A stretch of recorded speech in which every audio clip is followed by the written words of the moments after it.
Ingon sila nga, ang baboy hugaw. Hugaw ang baboy kung ganang nagkamang-kamang pa diyas tangkal ba. Atong basahon ang buhat sa mga apostoles, mga kaigsunan. Kapitulo 10, versikulo 11 hangtod sa 15, mga kaigsunan. Tinaw o klaro nga gilimpyuhan gihiluan na gayud sa Dios ang tanang manghugaw sa daang tugon. Matod pa sa buhat 10:11 hangtod sa 15, mga kaigsunan. Nakita niya nga nabukas ang langit ug may gitunton nga ingon sa usa ka dakong panapton nga gihigtan sa upat ka iskina. Sa sulod niini diha ang tanang matang sa mga langgam, mga ihalas ug mga mananap nga mulakat ug mukamang. Unya may tingog nga miingon kaniya, "Hala, Pedro, pag-ihaw ug kaon." Apan si Pedro mitubag, "Dili ko, Ginoo, kay wala pa ako makakaon bisan unsa nga giilang mahugaw." Ang tingog miingon kaniya pag-usab, "Ayaw isipa nga mahugaw ang bisan unsa nga gihinuan na sa Dios." Kaya mo na, ang Dios mismo miingon ngadto kang San Pedro nga ayaw isipa nga mahugaw ang bisan unsa nga gihinuan na sa Dios. Moingon ba niya itong mga kaigsuonan nga mga pastor sa SD, baboy na gipasabog niya, brad, nga dili man baboy. Unsa man na gipasabog ani? Mga mananap man nga giskutan ni. Kaya kung atong sabton ang whole context gyud aning buhat Jis, duha ka punto ang gihiluan sa Dios ni ini. Moingon na atong mga kaigsuonan nga dili kuno baboy ang gihiluan ni, kung dili tawo. Sama sa atong giingon, kung atong sabton ang konteksto sa buhat kapitulo 10, duha ang gihiluan ni ini. Una, kitang mga hintil. Kaya sa daang tugon, giisip man ta nga mga hugawan. Kaya ang mga Israelita naman, ang mga pinili nga katawhan sa Dios, mo na nga sa bagong tugon, gihiluan na kitang mga hintil, kaya nakadawat naman kita sa mensahe. O apel ni ini ang mga mahugaw mananap. Kay bisan unsa mahugaw gud, bisan unsa mahugaw, bisan unsa ang giisip nga mahugaw sa daang tugon, apel na nga gihiluan sa Dios sa bagong tugon. Mao na nga miingon ang tingog ang Dios, ayaw isipa nga mahugaw ang bisan unsa nga gihiluan na sa Dios. Moingon po niya itong mga kaigsuonan nga mga Seventh Day Adventist. Unya, brad, si Pedro may kaon o wala mo kaon?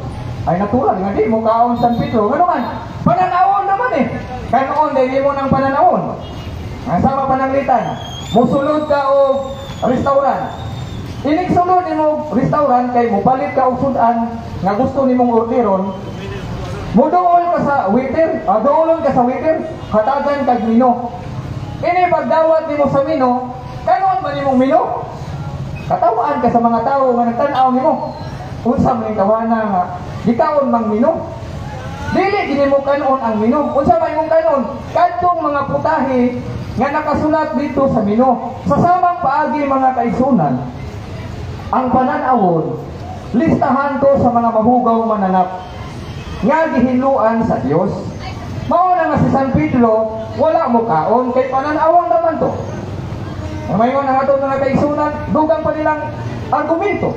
Unya, brad, si Pedro, brad, naglibog. Ay basahon man nila ning buhat 10:17. Ito basahon kung sa'y nasulat sa buhat 10:17. Kaya nara ba tayo mga amigo din nga mga 7 Day Adventist nga naglantaw sa Facebook. Matod pa din sa buhat 10:17.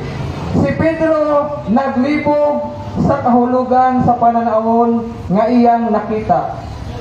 Kaya mo nga, brad, si Pedro naglibog. Una ka mo, huwag mo naglibog. Isa may labaw. San Pedro o ka mo? Alabaw yun San Pedro. Ano man? Siya may una na mong Pangulo. Siya may una na mong Santo Papa. Labaw si San Pedro. Tinuod nga naglibog si San Pedro. Pero unsa may gihimo ni San Pedro sa iyang pagkalibog? Kung atong ipadayon pagbasa sa versikulo 19 mga kaigsunan, na malandong si San Pedro. Atong basahon ang buhat 10:19. Nagpadayon pa si Pedro sa pagpamalandong sa kahulugan sa pananawon sa dihang miingon kaniya ang Espiritu. Adunay tulo ka tawo nga nangita kanimo. Tiyaw mo na. Gawa sa kalibog ni San Pedro na malandong si San Pedro.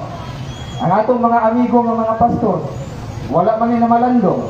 Mga hangtod ka ba kasabot unsay meaning sa pananawon. Pero si San Pedro, among unang Santo Papa, naglibog na malandong. Una nga kaming mga sakop ni San Pedro, nakasabot naman maybe. Ang among Pangulo nakasabot naman. Kung ang imong Pangulo nakasabot, matik ko na, nakasabot ang imong mga membro. Pero ang imong Pangulo wala kasabot, matik ko na, imong mga membro di nakasabot. Di ba? Oh, si San Pedro na malandong. Human, mamalandong si San Pedro, nasabta na niya kung unsay ipasabot sa pananawon nga iyang nakita.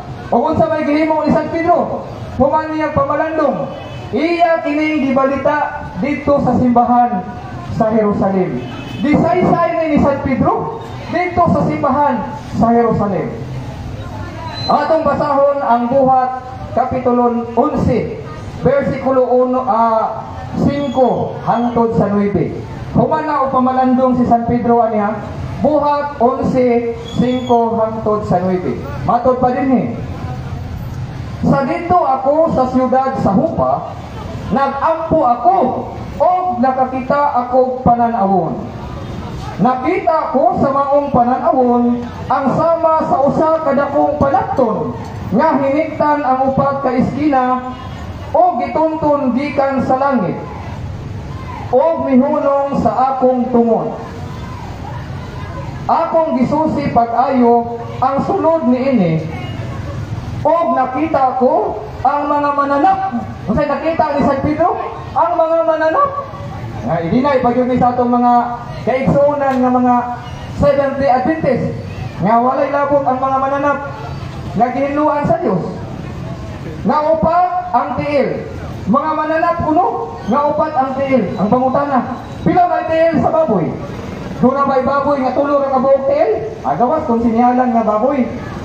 Pero katong normal nga baboy, upat yung kabuok tiil.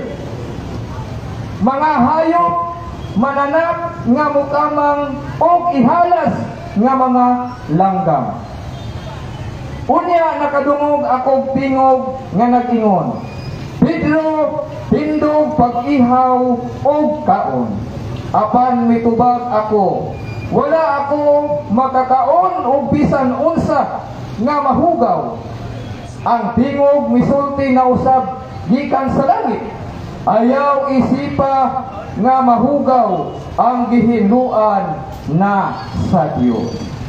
Klaro kayo mga kaigsunan nga apil gayon ang mga mahugaw mananap nga gihinluan sa Dios.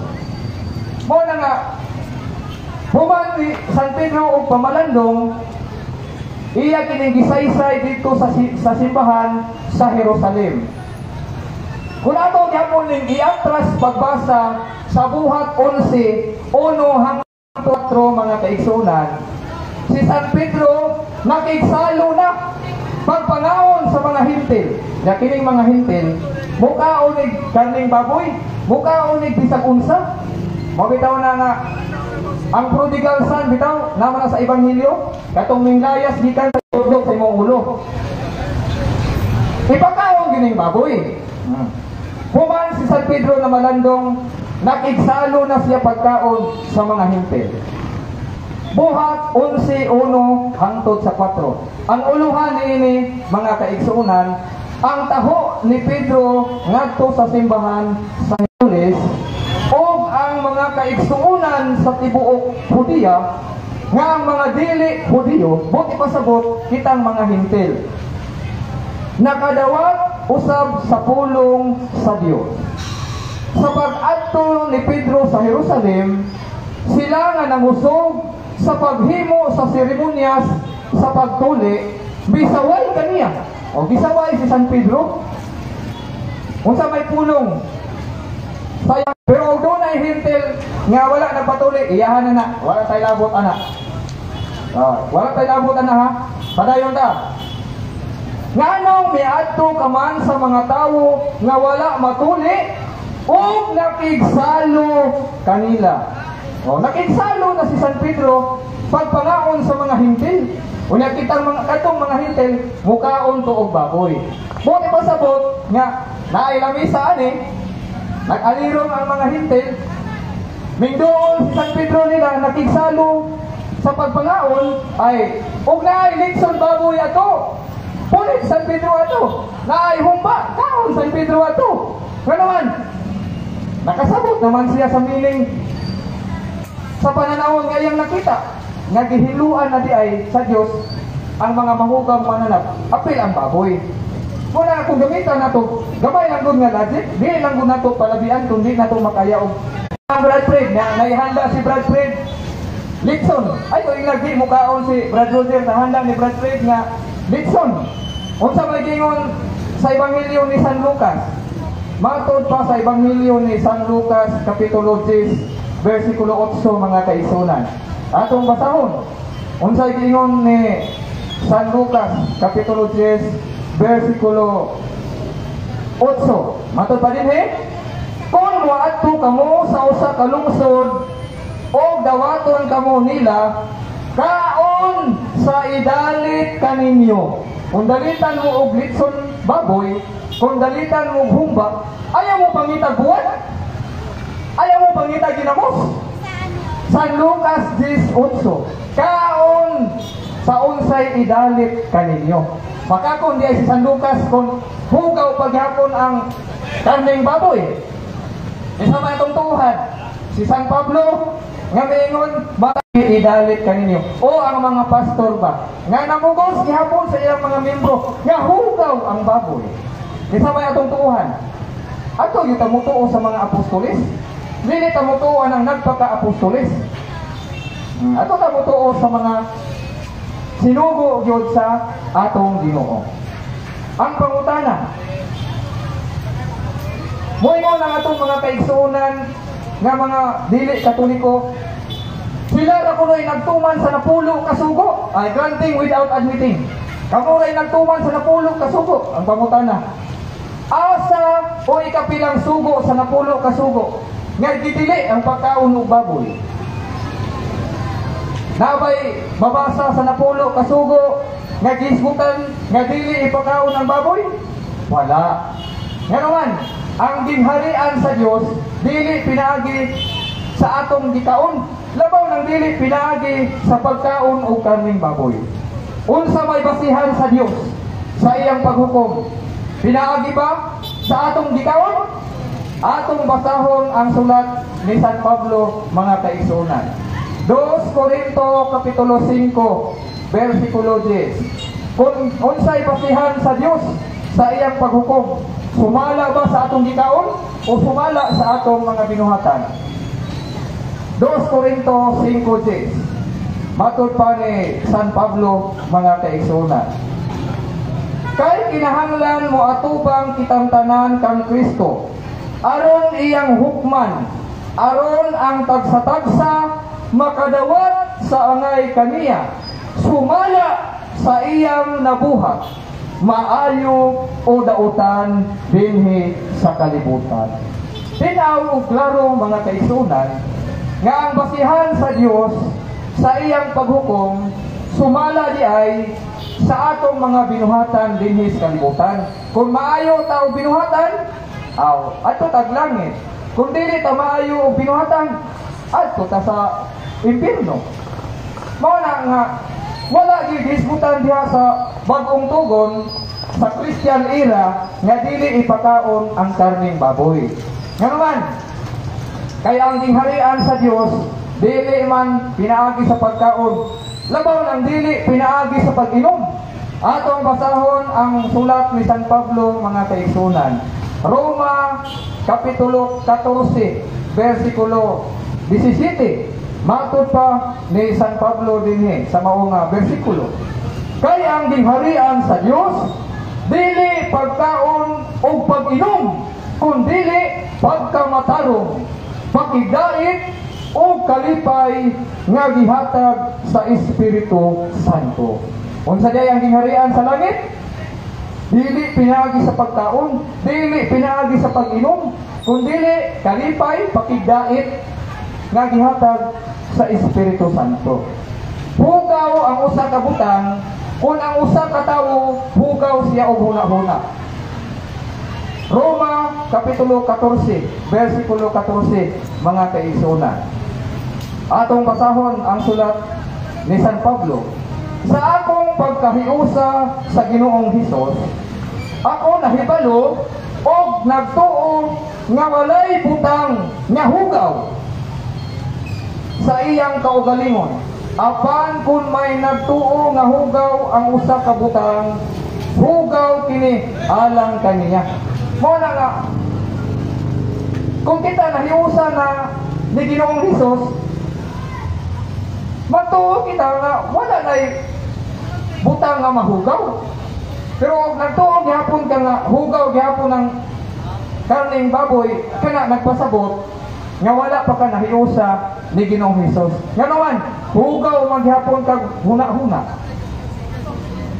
Atong iatras pagbasa sa Roma 14, bersikulo 1 hangtod sa 3, mga kaigsuonan. Dawatan ninyo ang huyang sa pagtuo sa walay pagpakiglalis kaniya. May nagtuo nga mahimo nila pagkaon bisag unsa, apan ang huyang sa pagtuo mukaon lamang og utanon. Ang tao day kuno nga huyang og pagtuo og tanon ray kanon. Sa bersikulo 3, ang mukaon bisag unsa dili angay maghukom sa tawo nga utanon ray kanon. Ug ang tawo usab nga utanon ray kanon dili angay nga maghukom sa tawo nga mukaon bisag unsa. Nganuman kay gidawat na siya sa Dios. Wa may problema kung dili sila mangaon og baboy. Ang problema kana sige panaway. Kamong mga Katoliko, mga hugawan mo, kay mukaon mo baboy nga hugaw. Walay problema. Walay problema og dili sila mukaon og baboy. Malipay pa man ganita og dili sila mukaon og baboy. Nga naman brad, nga malipay man nga dili sila mukaon og baboy. Kay kung mukaon pa niya silang baboy, samot kamahal ang presyo sa baboy. Kami mga pobre, di namin makataon og baboy. Di namin makataon gitson, makataon namin na iparte. Muna nga malipay me, nga dili sila mukaon og baboy. Kay mga barato-barato pa, bisan og moabot na og 300 ang kilo sa baboy. Kung mukaon ni sila, tingali, naa sa mga 600 ang kilo sa baboy. Walay problema kung dili sila mukaon og baboy. Asa ang problema? Kanang sige panaway, mo nay problema. Ingon si San Pablo nga gidawat na sa Dios. Mukaon man ka og dili mukaon og baboy, gidawat na sa Dios. Ang pinakapait niini mga kaigsuonan, kung tuon nila ang Isaias kapitulo 66, bersikulo 17, na pwede na ba ikay ni ka makalilisan? Ilabi na lagi o katong mga Katoliko ba nga mga inosente, katong mga Katoliko nga bitaw no, murag sundang ba nga luag o puluan sige nagyamo-yamo. Unsa may nasulat diay dinhi sa Isaias 66, bersikulo 17. Nagingon ang Ginoo, mga matay kadtong nagbalaan o naghinlo sa ilang kaugalingon aron mangadto sa mga halaran sa mga Diyos-Diyos. Naay kama o ingon man ang mga nagkaon o karning baboy. Naay kama. Kaya mo na ba? Sunugon sa kalayo sa impyerno ang mga nagkaon o karning baboy, mga ilaga o uban pang hugaw mananap. Nga ang mga Katoliko naman kunoy mga on aning mga karning baboy, mga ilaga o uban pang mahugaw nga mga mananap. Kaya doon naman po yung mga Katoliko po nga mga on o ilaga. Mangaon og iro. Ang pangutana, hugaw pa ba na? At dili na nahugaw. Pero kung dili po kamukaon na, wa ko'y problema. Pero kanto kani mga tao nga mukaon na, pwede na nilang kanon. Nga naman, dili naman nahugaw. Dili naman ka makasala o mukaon ka ng baboy. Unsaon pa man pagka silot sa kalayo sa impyerno, nga gihinuan naman sa Dios.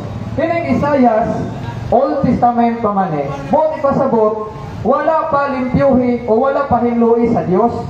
Mo na nga, giingon din nga, ang mga mukaon o karning baboy, sunugon sa kalayo sa impyerno. Pero ato yung tarungon o basa, dili lang kay ang mga mukaon o karning baboy mo isunugon sa kalayo sa impyerno. Lakip po ang dili mukaon o karning baboy.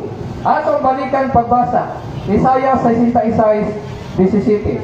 Nag-ingon ang Ginoo, mga matay kadtong nagbalaan o naghinlo sa ilang kaugalingon aron mangadto sa mga halaran sa mga Diyos-Diyos. Ang pangutana, kini ba ang mga tao nga naghinlo o nagbalaan sa ilang mga kaugalingon aron mangadto sa halaran sa mga Diyos-Diyos? Mangaon ba ni sila o karning baboy? At dili gini sila mangaon o karning baboy.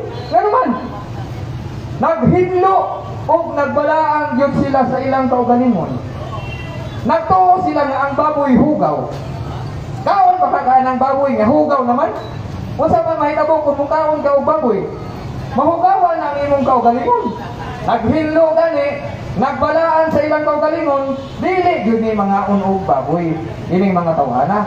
Pero giingon din unahon sila pagsunog sa kalayo sa impyerno. Dili lang kay ang mukaon og baboy mao isunugon sa kalayo sa impyerno. Apil pod ang dili mukaon og baboy, kining nagbalaan og naghinlo sa ilang kaugalingon. May pangmukaon, katilaw pagkaglami, katilaw pagkaglitson baboy. Di ka mukaon, sunugon naman diapon ka. Matod pa sa dunay negosyante, limbong patay, dili limbong patay, may pa limbong. Mukaon o dili mukaon, sunugon naman gihapon. Pero dili ni literal nga sabton nga sunugon yun sa kalayo sa impyerno. Ano man? Gihinuan na lagi sa Dios. Dili na ka makasala kung mukaon ka o karning baboy.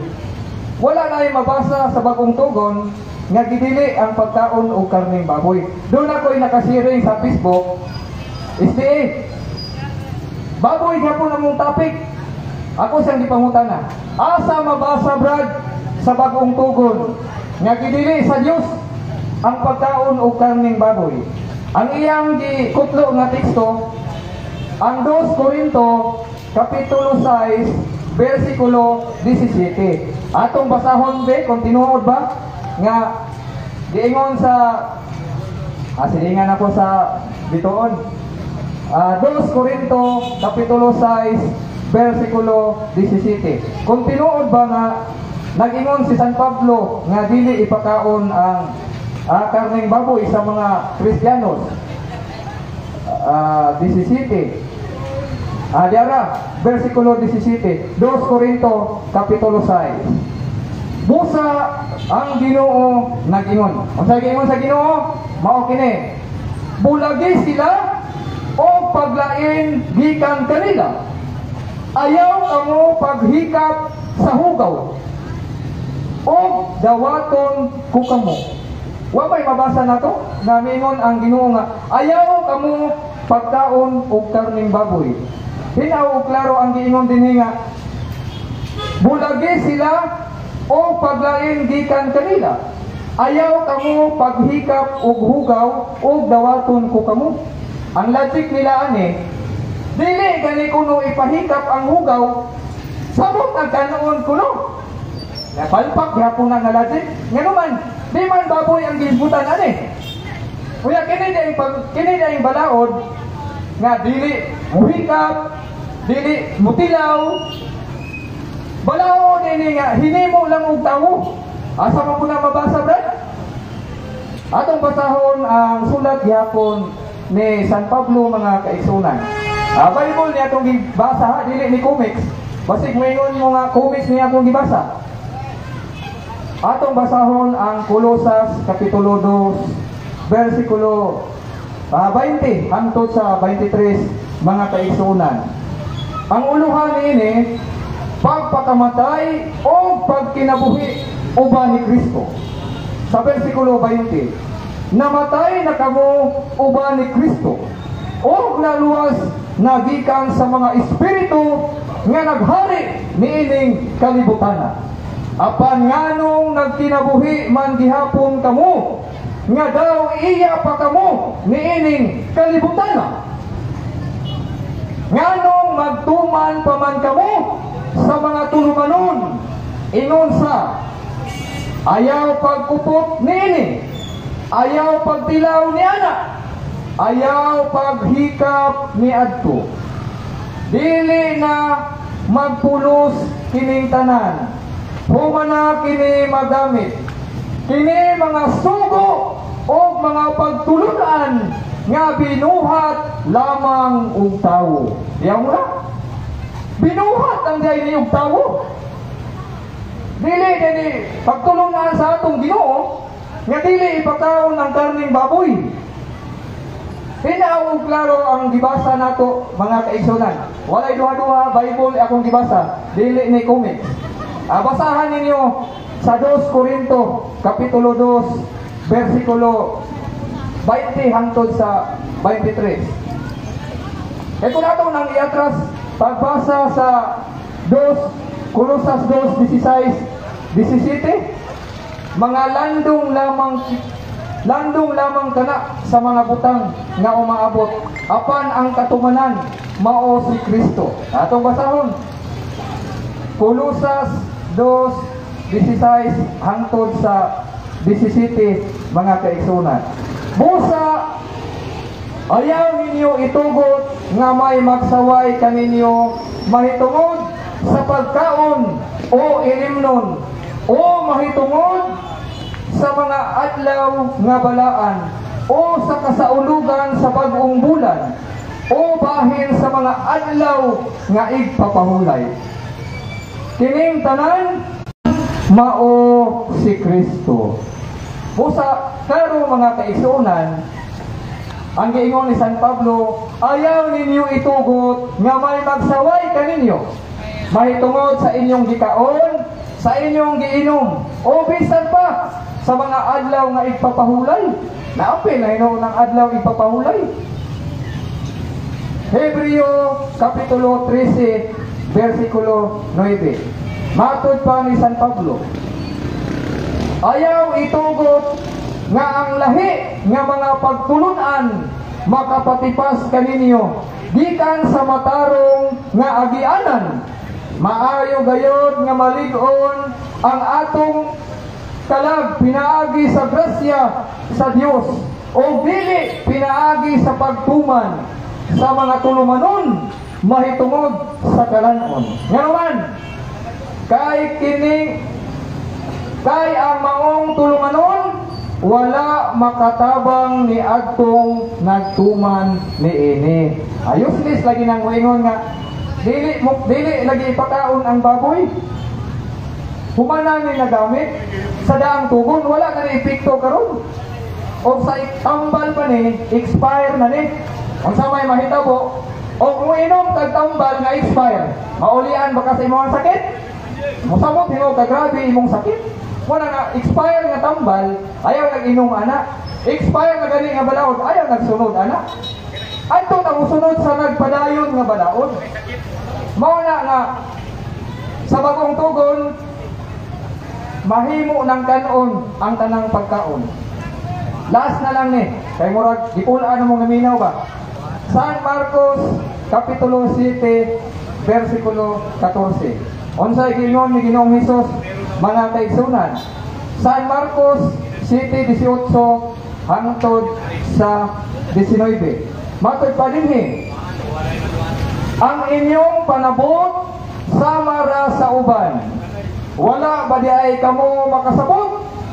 bisan unsa nga mosulod sa baba sa tawo, dili makahugaw kaniya. Kay ang pagkaon dili man mosulod sa iyang kasing-kasing, kundili ngadto sa iyang tiyan. Ug unya mugula usab gikan sa lawas. Sa pagsulti ni Hesus niini, iyang gipahayag nga mahimong kanon ang tanang pagkaon. Hinaw o klaro mga kaigsunan, nga gipahayag na ni Ginoong Hesus nga mahimo ng kanon ang tanang pagkaon. Pero ang atong mga amigo nga mga pastor sa SDA, moingon nga ang baboy dili pagkaon. Ang baboy kung buhi pa dili na pagkaon. Di man at pwede nimong kilawon ng baboy. Sungakon ka na, paakon ka na. Mawitaw na namingong diha sa buhat dis 11 hangtod sa 15.